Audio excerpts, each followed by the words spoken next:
Hello, welcome to White Birch Tarot and Astrology. This is a reading for the full moon in Scorpio, which happens either April 30th or May 1st, depending on where you are. I think in the U.S., let's see, it's May 1st, Friday, May 1st at 1:23 p.m. Eastern. So adjust accordingly. And I'm going to talk about the astrology briefly, and then I will timestamp when the cards start, when the card reading starts. So I just wanted to talk a bit about it. Scorpio is a water sign. It's fixed water, which means it's, kind of stubborn, and it's in the middle of a season. So although actually it's Beltane Eve this right now, so that's to the Celts. I guess that was the beginning of summer. Here we would call it the middle of spring. But it's very emotional because it's a water sign. Scorpio rules the personal subconscious, other people's money, like inherited money, intimacy, sexuality. It's very deep feelings, and it's ruled by Pluto, who is the god of death, transformation, and rebirth.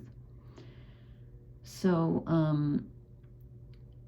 and Pluto is also the god of buried treasure as well. So there's some treasure to be found here, either on an emotional level, like perhaps healing, reconciliation, just knowledge. To me, a full moon in Scorpio is like when secrets get uncovered, secrets from your own subconscious, and sometimes maybe even from other people, because it is that intimacy, that closeness with people. And let's see, I just wanted to I wrote something down here. So I just wanted to say that, full moons are a time of illumination and culmination. So you see something that you haven't seen before, but it's also kind of the end of a cycle, like it's slowly been dawning on you. So instead of it like fading out, it's more like, something finally, what I do better when I just talk instead of trying to take notes off my phone. I can't do that. It doesn't work. It's more like something you've been working on for a long time, and then you're finally like, oh, I think I know where this has been leading me. That's the buried treasure aspect. And remember that anytime you're going to find something buried, it means you have to either dig, which means you're digging in the subconscious probably, or you have to face the shadow. It's something in the darkness, and the full moon illuminates it. So that means you have to face the shadow. Is that your fear? Is that an old wound? I don't know, but it's facing the darkness in order to see what richness lies in there. So you could be doing some shadow work. And don't forget that, when you do confront your own shadow, when you have shadow energy, sometimes you project it outwards onto other people. So you can be, you might be feeling kind of hurt by others, and sometimes that's a valid thing where someone has hurt you and it comes up because you're feeling so emotional. But sometimes it's a projection of your own stuff. So it can be hard to tell the difference, but hopefully the full moon in Scorpio will illuminate some of that stuff if you've been dealing with that. And again, it doesn't mean that it's all gloom and doom and it has to be really glum and really heavy. It is kind of heavy energy, but since it rules intimacy, that's a treasure in itself. If you can have intimacy with others, what's better than that? I don't know. That's a good thing. So at this time also, Venus is in Gemini, which means she's 60 degrees away from Saturn and Neptune. She's kind of halfway in between them. I didn't write down the degrees. She's in Gemini, so she's all about communication, and thinking thoughts, but also communicating with others. And so she's in good aspect to Neptune in Aries. So this is something to do with our self-identity and our creativity, our dreams. Like, we want to express our true self. Neptune wants to express. It's all about, this imagination and dreams, but we want to express it, especially when we're connecting with Venus and Gemini. So maybe you get to express yourself creatively in a way you haven't done before. Or maybe you're just communicating with people in a way you've never done before. But those sextiles give us a boost. And her sextile with Saturn is about, it's about responsibility, like figuring out who or what you're responsible for and not taking on too much, because Venus wants to please everybody. She wants harmony and connection and beauty, but not at the expense of yourself, because when she's sextiling Saturn in Aries, it's about, okay, what am I genuinely responsible for? And we've kind of been dealing with that a lot with these planets aspecting Saturn. Who or what am I responsible for? Who or what am I not responsible for? If it's not part of who you really are, let it go. So it's kind of setting some boundaries here. And Scorpio energy absolutely doesn't like things that are fake. If it's not genuine, it's got to go. Yeah, Scorpio's not into that. And the dark side of Scorpio, of course, is that we can be too emotional, too easily hurt. And Scorpio can be a little bit vengeful. You know, if they're hurt, they might want to take revenge. So I hope we can avoid that and just focus on what feels, you know, transformative in a good way. So to sum it up, to me, a full moon in Scorpio just feels like a really, you know, kind of like the Ace of Cups, like a really full cup is just spilling over with emotions. And, you know, that's the energy, but what we can choose what we do with that emotional energy, because that's up to us. So, and it's funny.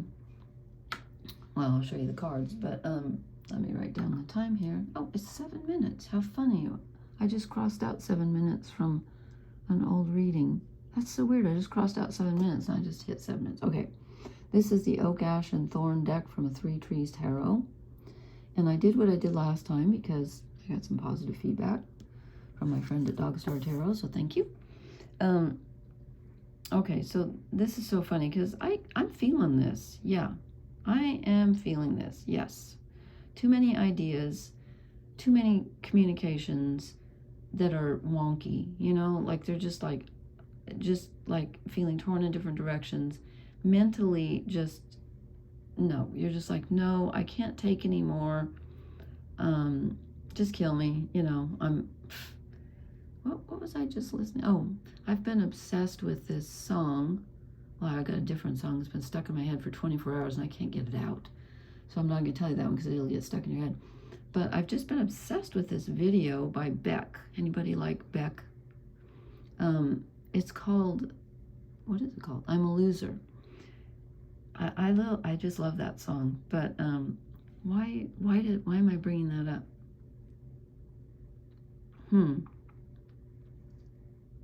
Oh, because he says, I'm a loser, baby, so why don't you kill me? And okay, that's very grim, but he's just being silly. It's a very cute video. Anyway, that's, yeah, you're just like, just stop it. I can't take anymore. My thoughts are all over the place, and life is just, you know, turn off the news, just calm down. It's like, oh. And then I said, what do we need to move away from? What do we need less of? And I get the King of Swords. Yes.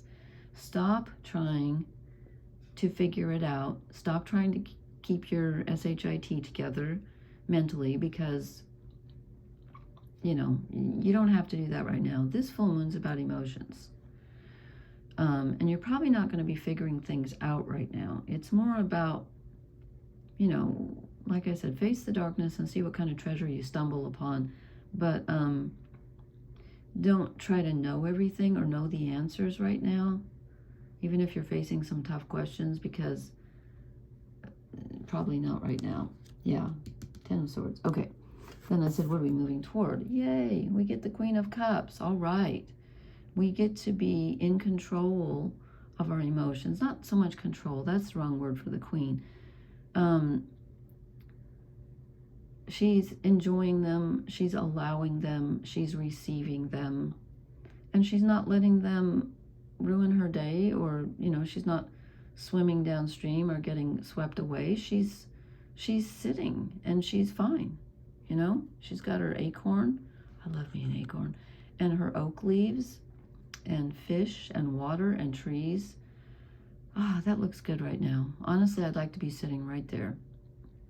So this is, you know, emotional. I'm not going to say contentment because that's too static a word for the full moon in Scorpio, but it's possible, you know. Count your blessings and enjoy what you've got. Okay, and then I asked, what's the foundation of this whole thing? And I kind of got a channeled message, and it said, well, it's different for everyone. And that's true. And, you know, the reason I don't want to step on anyone's toes, but it's difficult. Like if you say, well, this is a full moon in Scorpio, so it's in this house for these people. It depends where your rising is. Because if you have 10 degrees rising, then this is at, what did I say, 11 degrees Scorpio, it's going to be in your first house. But if you have 13 degrees rising, it's going to be in your 12th house. If you have 29 degrees rising, well, no, okay, hold on. If you have 1 degree rising and you use the unequal house system, it could be in your second house. So that's why I don't do that, because I don't know how you can figure it out. The only way you can really is to look at astro.com. And again, if you can't figure it out, you can email me. It won't let me email things. I wish I could, because I can plug it in, and, you know, if you have to know your time of birth. But anyway, I digress. So, I'll leave my email address in the comments. I don't charge for that or anything. I wish everybody could do that so they'd know what house it falls in, because if I said it, it would be, depending on the degree, it would be in one of 3 houses. So I don't know how to do that. Because you can't unless you know your exact rising sign. You have to know the degree. Anyway, okay, so what's the challenge? And I heard in my head, it's different for everyone, I know. But this is true for all of us, I think, because 2 cards came out. I got the 2 of Pentacles and the 7 of Pentacles. And in this deck, the 7 of Pentacles is less about evaluating what you've been working on and more about stopping for a pause. Okay? It's taking a rest and saying, you know what, I'm going to put this down for a while. Maybe that's the Venus sextiling Saturn energy, where you just say, you know what, this is not my responsibility right now. I've got too many responsibilities right now. So it's taking a pause, but it's also, the 2 of Pentacles is sort of opposite energy, because it's about starting something. You know, the Ace comes in and gives us something to work with, the impetus, the idea, you know, something, here's the raw materials. The 2 is like, okay, what am I going to make with this? I'm starting. You know, I'm starting to move things around. The little bunny's moving that. And it can sometimes be 2 things, you know. Do I work on this or do I work on this? But it's not so much a choice as it is beginning. But, so I feel like the 2 is saying that we're kind of juggling, resting with one thing and building another. So you might have switched in mid-course, I don't know. And I just realized that I've been using this deck for several weeks, and I had the Tower card out because I was using it to block a light on my air purifier. So we haven't seen the Tower because it's been across the room. Anyway, I don't think it would have come in tonight anyway. But that's probably what I didn't get when I was doing those Uranus readings. Okay, and then I said, what is the blessing of this time? The Queen of Pentacles. Yes. So it's nurturing, it's solid, it's reliable, and she's got what she needs. It's a gift. And how do they put it? Let me just make sure I'm not, this deck is different. Generosity and nurturing. Okay, but again, we're only nurturing what's ours to nurture. We're not nurturing everybody, okay? So this is the blessing at this time. So we get, you know what, we get feminine energy, and Scorpio is a feminine sign, although she's ruled by Pluto, and Liz Green, the astrologer, says she should be ruled by, who did she say? I think she said Ereshkigal, was she Babylonian, or, I always forget that word. Who came before the Babylonians? Oh, darn. Oh, well, you can look it up. It's spelled Ereshkigal, Ereshkigal. Fascinating story. Anyway, so femininity, feminine sign, this is, you know, enjoying what we have and being nurturing and generous and being in our emotions, you know, enjoying what you have too. I feel that very strongly about, you know, being sensual and getting close to people. Tell the people you love them. Something I wasn't very good at. And after they're gone, you're like, oh, yeah, can't do it now. Well, you can, but it's nicer when they're standing in front of you. Anyway, so where did I write this? So I did the thing I did last time where I pulled a couple of cards for the earth signs, then air, then water, then fire. So earth got 2. Now earth is Taurus, Virgo, Capricorn. I got 2 cards. I got the star, which is about finding direction. So maybe you've been feeling lost for a while. Things have been chaotic. Here comes the guidance. Here comes, you know, I love this card. Isn't that pretty? Here comes looking up and seeing, oh, the direction's still there. I just lost sight of it for a minute. And the 7 of Cups, which is, you know, not knowing which to choose. There can be an aura of mystery and fantasy, but it can also be about choices. It's using your imagination and dreaming, you know. The sky's the limit. Dream. What do you want? What do you want to make real? Because I think you can get in touch with something that guides you to that right now. Okay, then air, which is Gemini, Libra, Aquarius. And you guys get the 6 of Wands, which is the victory card. There's a celebration going on. You've achieved something. I was going to say for Aquarius, you've got Pluto in your sign, so just surviving is really something. And, you know, Gemini's got some interesting energy coming up with Uranus moving through. Anyway, so this is celebrating. You know, let yourself look back on what you've accomplished in the last, I don't know, last 6 months, last year, last whatever. You're king of the hill, or queen, as the case may be. And there's butterflies all around you, which symbolize transformation. So give yourself credit for where you've already transformed. Okay? And then we have the water signs. So that is Cancer, Scorpio, and Pisces. And we get the Page of Pentacles. Ah, here's your treasure. Here's your coin. Here's the real thing that you get to, it's like a gift given to you. You know, it's here, it's real, and it's something you can work with on a very material level. Maybe someone offers you something, or you finally, you know, you get something that you can work with. So this is really good. Okay, and then, can I reach this? These cards are so tall. And this is for the fire signs, Aries, Leo, Sagittarius. And you guys get the 6 of Swords, which is interesting. This is moving away from something difficult to a better situation. It's leaving something behind. There's the, you know, the spirit is moving ahead. Even though you might feel like you're still in the same place, your feet might still be in the same place on earth, but spiritually on a certain level, you're moving away from something old, something heavy, something difficult. So that's positive. I think these are pretty positive. And then I asked myself, and I thought, you know, we don't really need a shadow card because the full moon in Scorpio is kind of a lot about shadows. And then I thought, no, I just want to see what comes up. So interestingly, I got the Knight of Swords. I said, what is the dark side of this energy? And it's interesting because we have swords, the 10 of Swords, which is, of course, rather unpleasant. We're just like mentally, I can't take anymore. And then we're supposed to move away from the King of Swords, trying to know everything mentally and be right and have clarity.